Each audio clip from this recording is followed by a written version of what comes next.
মুর্শিদাবাদ জেলার ভগবানগোলার তৃণমূলের টিকিটে জয়ী পুনরায় নবনির্বাচিত বিধায়ক রিয়াদ হোসেন সরকারকে সংবর্ধনা জ্ঞাপন অনুষ্ঠান অনুষ্ঠিত হলো ভগবানগোলা 2 ব্লকের রানীতলা দলীয় কার্যালয়ে ব্লক সভাপতি গোলাম সাদিয়ারের নেতৃত্বে।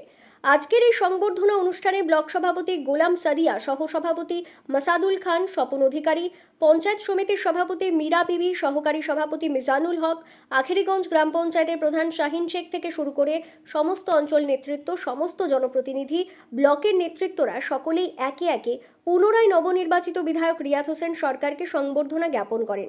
বিধায়ক রিয়াদ হোসেন সরকার এবং ব্লকের সভাপতি গোলাম সাদিয়ার তারা তাদের বক্তব্যে বলেন, ছলচাতুরি করে আমাদের তৃণমূল সরকারকে পরাজিত করা হয়েছে, আমাদের মুখ্যমন্ত্রীকে হারানো হয়েছে।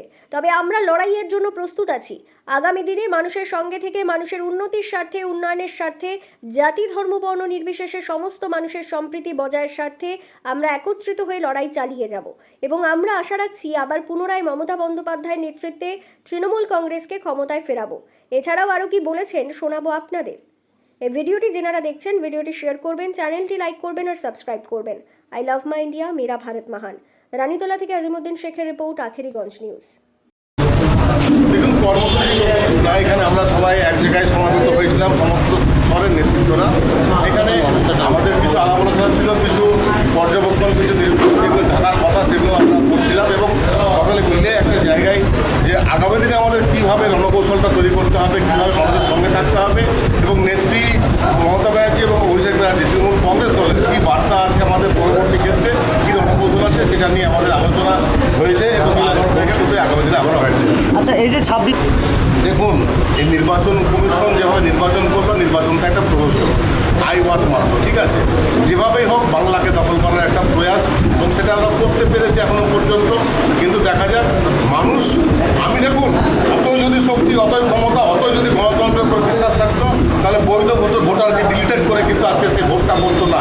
তা সত্ত্বেও কিন্তু মানুষ আস্থা রেখেছিল, মানুষ ভরসা রেখেছিল, কিন্তু তারপরে পারেনি। সেন্ট্রাল ফোর্স সহ, অবজারভার সহ, মাইক্রো অবজারভার সহ সবাই জড়িয়ে যেভাবে আজকে ভোটটাকে প্রহসন করলো, যেভাবে লুট করলো, তার ধিক্কার জানাচ্ছি। তাহলে এই 26 মদতই সেটা তো আপনারা দেখবেন, সমস্ত ফেসবুক বলুন, আপনার টিভি চ্যানেল বলুন, মানুষ, সাধারণ মানুষ বলুন, সবাই বুঝতে পারছে সব কিছু।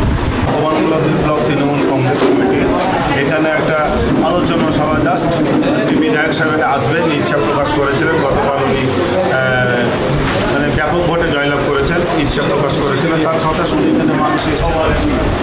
আচ্ছা, এই যে 26 বিধানসভা গেছে, কি বলবেন? এটা তো মানে বিগত দিনে আপনারাও দেখেছেন যে বিধায়ক রিয়াদ হোসেন সরকার 3 বছর সময়কালের মধ্যে মানুষের পাশে থেকে মানুষকে সঙ্গে নিয়ে যে উন্নয়ন উনি চোখে আঙুল দিয়ে দেখিয়ে দিয়েছেন বিরোধীদের, তার ফলশ্রুতি কাল আমরা গতকাল দেখেছি যে ভগবানগোলা 2 126টা বুথে আমরা প্রায় 24,000 ভোট লিড দিয়েছি, বিরোধীদের ধরাশায়ী করেছি এখানে। আচ্ছা, কি বলবেন? এই নির্বাচনটা তো পুরো একটা প্রহসন এবং পরিকল্পনা মাফিক, অগণতান্ত্রিক কালাকানুন। আর প্রথমে এসআইআরের মাধ্যমে মানুষের নাম ডিলিটেশন করা হলো, বেছে বেছে বুথ ধরে ধরে, মানে একটা সম্প্রদায়ের, বিশেষ সম্প্রদায়ের নামগুলোকে ডিলিটেশন করা হলো। সেখানে তো একটা সায়েন্টিফিক রিগিং করা হলো।